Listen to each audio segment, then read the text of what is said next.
You think you know these villains, but their powers are not what you think. Today, we debunk 14 myths in less than 10 minutes. The Joker isn't crazy, he's super healthy. Doom isn't just science, he's also sorcery. And Rhino isn't just a suit, as there's Gamma involved. Stay through number 10 and you'll see why Magneto doesn't merely move metal, he manipulates the planet's electromagnetic field. If 3 of these surprise you, you owe me a like. Let's get started with the Joker. Joker isn't crazy, he's super sane. Most people assume the Joker has no powers, just a normal man driven to lunacy. His portrayals swing wildly. Mob boss in one era, horrific stalker in another. That comfort story says there's nothing extra human here. He's merely unhinged. Strip away the myth to name his real edge, the thing that makes him unpredictable and keeps him a step ahead. If he were only a deranged human, how do you explain the extreme variability between incarnations? Calling it inconsistency doesn't fit the record. Almost no character has shifted as much as the Joker. Arkham Asylum states it plainly. The Joker has super sanity.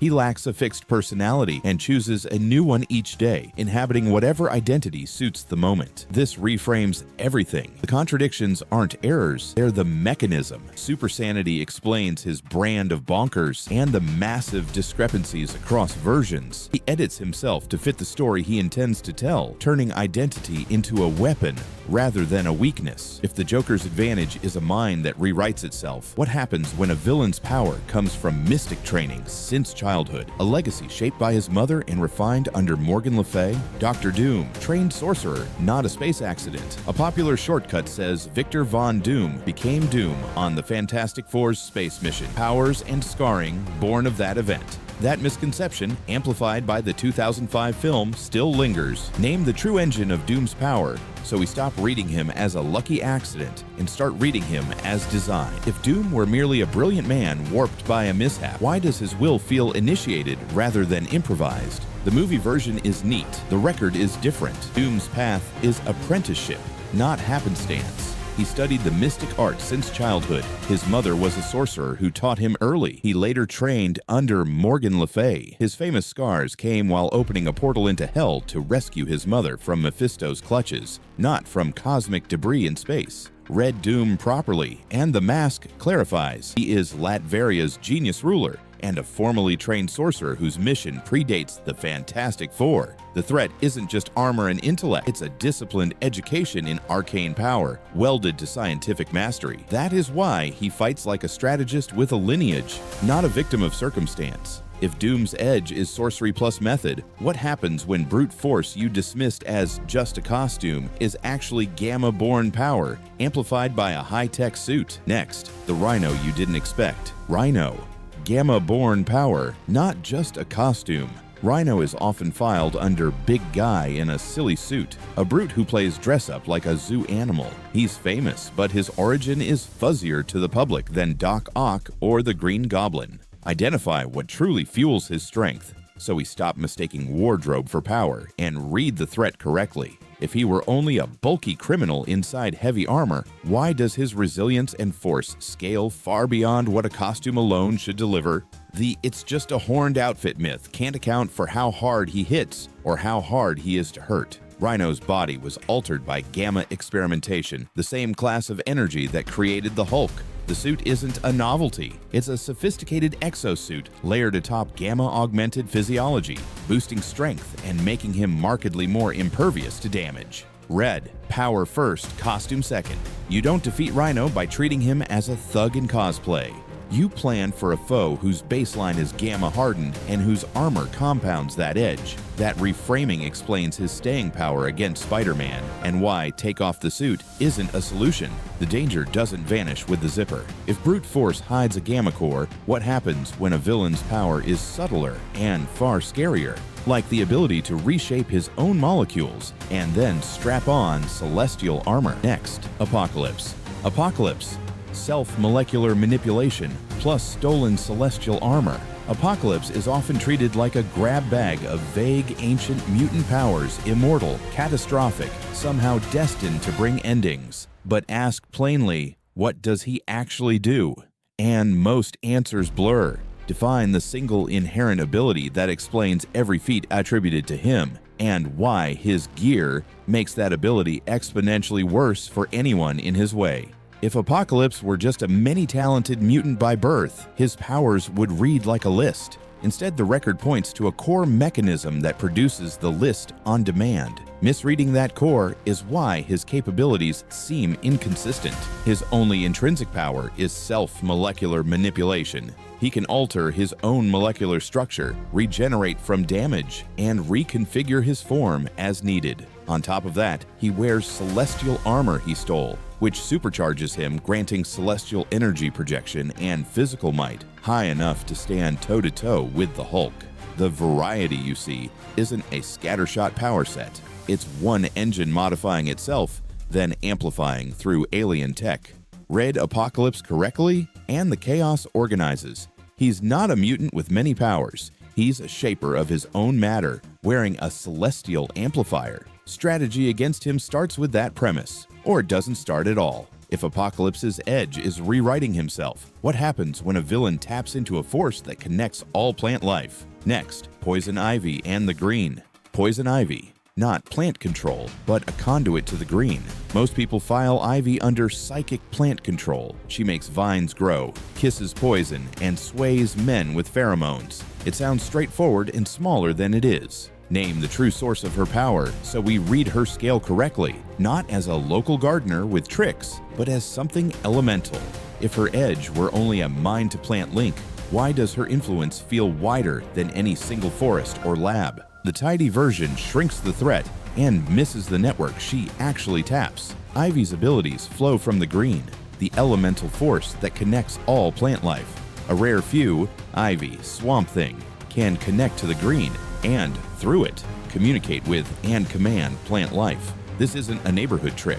It's access to the system that threads every leaf and root on Earth. Read her as a conduit, not a controller. When Ivy moves, the planet's foliage can answer. Plans that treat her as a one-city problem fail because the power isn't in a greenhouse, it's in the network. That's why underestimating her turns small incidents into ecological sieges. If Ivy wields an elemental network, what about a villain who mirrors your moves on sight, then hits harder thanks to an evil super soldier serum? Next, Taskmaster. Taskmaster, beyond mirroring photographic reflexes plus evil super soldier serum. Most people sum him up in one line. Taskmaster copies what he sees. Watch a master swordsman become a master swordsman. Simple, flashy, and incomplete. Name the engine behind that copying, and the upgrade that lets him survive fights with beings far stronger than a normal human. If imitation were the whole trick, perfect mimicry would still collide with human limits, fatigue, pain, raw strength. How does a mercenary who only mirrors technique keep pace with enhanced heroes and hardened villains? Taskmaster isn't guessing. He was born with photographic reflexes, a neurological ability that encodes any movement he witnesses and reproduces it with precision. That's the core. Then comes the amplifier, an injection of an evil super soldier serum that hardens his body for the work, giving him the physical capacity to face the kinds of opponents his life puts in front of him. Mirroring plus metabolic and strength support. That's why the trick doesn't collapse under pressure. You're not fighting a copycat, you're fighting a portable archive of the best moves in the world, running on a body tuned to execute them at speed and under fire. Strategy against Taskmaster starts by denying him clean reads and forcing improvisation he can't preload. Otherwise, you're handing him your own playbook and the stamina to run it. If imitation becomes power when the body is built to bear it, what do you call a force that doesn't imitate at all because it's demonic power granted by Cyttorak? Next, Juggernaut. Juggernaut, possessed by Cyttorak, not a mutant. The popular line says, "Nothing can stop the Juggernaut," as if his mutant gift makes him unstoppable once he's in motion. That's the myth most fans carry. Name the real source of his power so unstoppable stops sounding like a slogan and starts reading like cause and effect. Cain Marko is Charles Xavier's stepbrother, yet the record states he is not a mutant. If the core were mutation, that single fact wouldn't stand, and it does. Marko's power comes from Cyttorak. While stationed in Korea, he discovered the Temple of Cyttorak. There he was possessed and endowed with tremendous might, a human juggernaut. Unstoppability isn't a quirk of his genes. It's the consequence of a demonic empowerment tied to the Crimson Entity's shrine. Read him correctly and strategy shifts. You're not dealing with an overbuilt mutant brawler. You're facing a man consecrated to an outside power whose blessing turns momentum into doctrine. The old descriptor survives, but the origin changes everything about how you contain or counter him. If Juggernaut's edge is possession, what happens when the threat is a shapeshifter who can reorganize her body at the cellular level, even her internal organs, and mimic clothing itself? Next, Mystique. Mystique's cellular level shapeshifting, organs included. Most people reduce Mystique to this: a shapeshifter who can turn into any human being, an infiltrator who looks like you.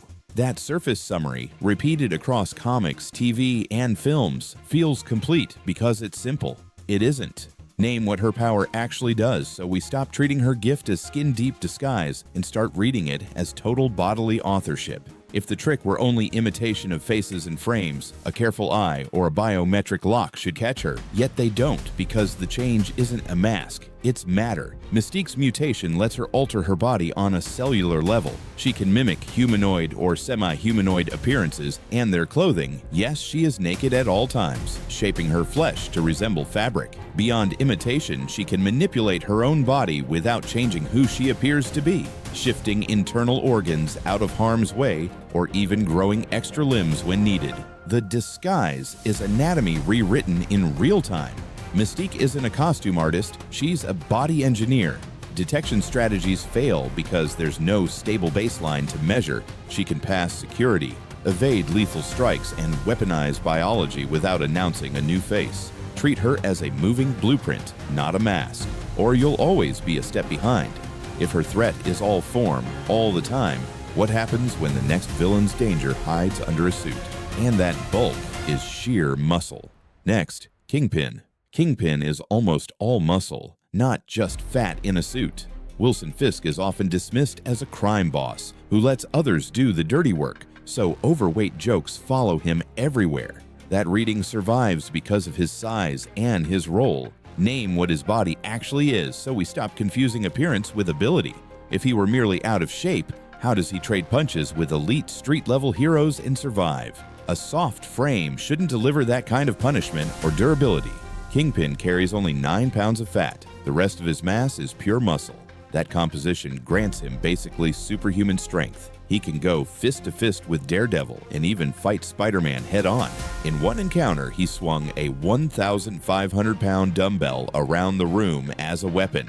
The suit doesn't hide weakness, it conceals a powerlifter's reality. Treating Fisk like a sluggish boss is a losing premise. You're facing a man whose physique is engineered for impact. Strategy against him must account for strength, mass control, and resilience that far exceed a typical human's. Underestimate him because of silhouette, and you'll meet the part of the silhouette that's muscle. If brute power can hide in a businessman's frame, what does it mean when power hides in planet-scale physics? Next, Magneto, not metal telekinesis, but control of electromagnetic fields on a planetary level. Magneto, not metal telekinesis, but planet-wide electromagnetic control. Most people describe Magneto as a metal-only telekinetic. Master of magnetism, rival and frenemy of Charles Xavier, moving whatever contains iron and calling it a day. That tidy summary sticks because it feels practical. He lifts metal. Therefore, that's the power. Name the real scope of his ability, so we stop shrinking him to metal tricks and understand what his presence means for an entire world. If the power were merely pushing metal objects, how do you explain feats that ignore ordinary range and scale? The misconception frames him as limited telekinesis. The record does not. Magneto is an Omega-level mutant. His power set has no upper limit within its domain. He can control the entire electromagnetic field of a planet and has even manipulated a metal object light years away. That's not moving metal. That's operating the system metal lives in. Read him correctly, and strategy shifts. You're not defending single targets. You're entering a contest over the field itself. The question stops being, can he lift that? And becomes, how much of the planet's electromagnetic environment does he choose to command today? Once you accept that frame, every previous metal-only reading looks like a comforting understatement. If one villain can reach across a planet, what happens when the next one has no body at all because he is the substance he controls? Next, Sandman. Sandman, not a man who turns into sand. He is sand. Most people think Sandman is a human who can turn his body into sand or command sand at will, as if William Baker were to sand what Magneto is to metal, state plainly what he actually is. So we stop reading a transformation where there is none.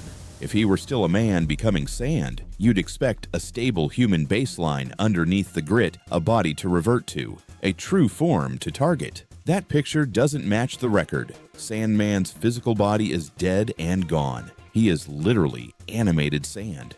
His consciousness and brain reside in a single grain, and he can assemble a body from as much sand as he's physically connected to. The figure you see is not a human-altering shape. It's a mass of particles coordinated by a mind anchored to one speck. Stop treating him like a shapeshifter with a hidden real body. There isn't one. What looks like a man is a constructed form, range and size scaling with the sand he can draw into himself. Understand that, and his feats, resilience, and disappearances reassemble into a single, clear rule. The person is the particles. If identity can survive as a single grain, what happens when power floods the entire body at once, pushing every physical trait past human limits? Next, Bane's Venom. Bane Venom amplifies every physical trait, not just strength. Bane is filed as Gotham's ultimate bruiser, the man defined by raw power, remembered for hoisting Batman and breaking his back across a knee. That image sticks because it's simple and brutal. Name what his enhancement truly does, so we stop reading him as just big and start reading the system that makes him dangerous. If Bane were only muscle, strength wouldn't explain his sustained pace, sharp timing, or recovery under pressure. A single dimension can't account for the way he keeps pressing when other heavy hitters gas out. Bane runs on Venom, an advanced stimulant unrelated to the symbiote that enhances every physical function he has. Under Venom, his reflexes, speed, healing ability, stamina, and durability all register at superhuman levels. It isn't a one-note buff, it's a full-body upgrade. Treating Bane like a single-stat villain is the first mistake. Strategy against him must assume a fighter whose timing and endurance are as dangerous as his power, and whose recovery lets him reset while you're still counting the damage.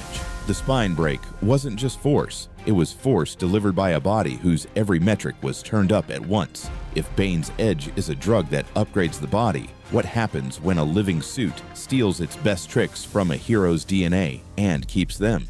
Next, Venom and the web shooting he took from Spider-Man. Venom web shooting was borrowed from Spider-Man, then kept. People assume Venom naturally does what a spider does, crawl walls, spit black webs, loom with fangs. It looks like a monstrous shadow of Spider-Man, so the mind fills in the rest. Name what the symbiote actually brings to the fight, and what it only learned after meeting Peter Parker. If those spider tricks were innate, the symbiote wouldn't need anyone's template, yet its default toolkit is simpler, tendrils and a gnarly set of teeth, not webs. Everything shifts when the symbiote bonds with Peter Parker. It borrows his powers and keeps them as part of its own set. Later, when it bonds with Eddie Brock, it uses its knowledge of Peter to grant Brock similar spider-like abilities. The web shooting and wall work aren't birthrights, they're learned and retained. Venom isn't a spider by nature, it's a memory wearing teeth. Its edge is adaptive mimicry, absorbing a host's best moves and making them permanent.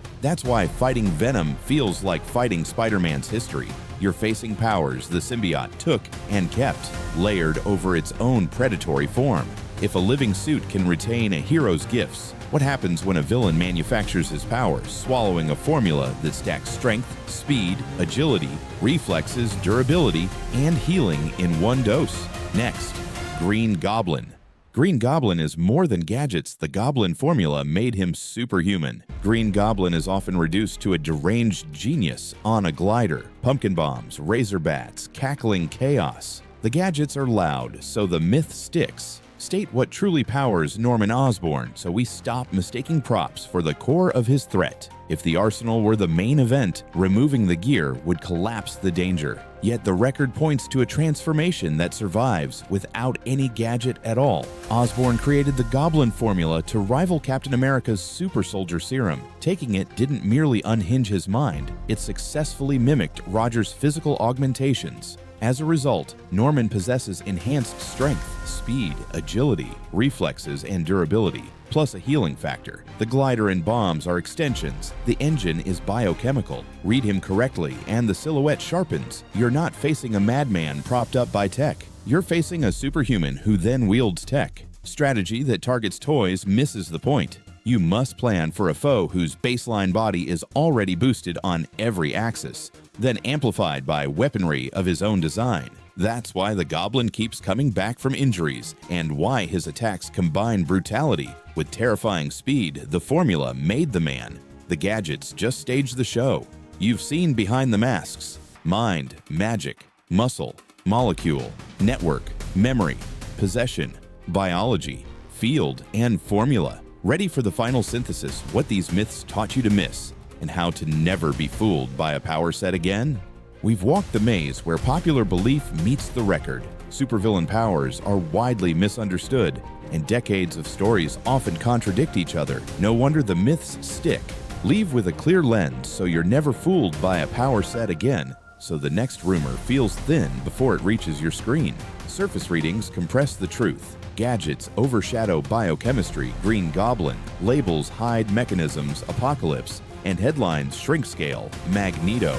That's how Costume Brute, metal telekinesis, and just a lunatic survived this long. Origin over rumor. Doom wasn't made in space. He was trained in sorcery from childhood, scars and all. Mechanism over label.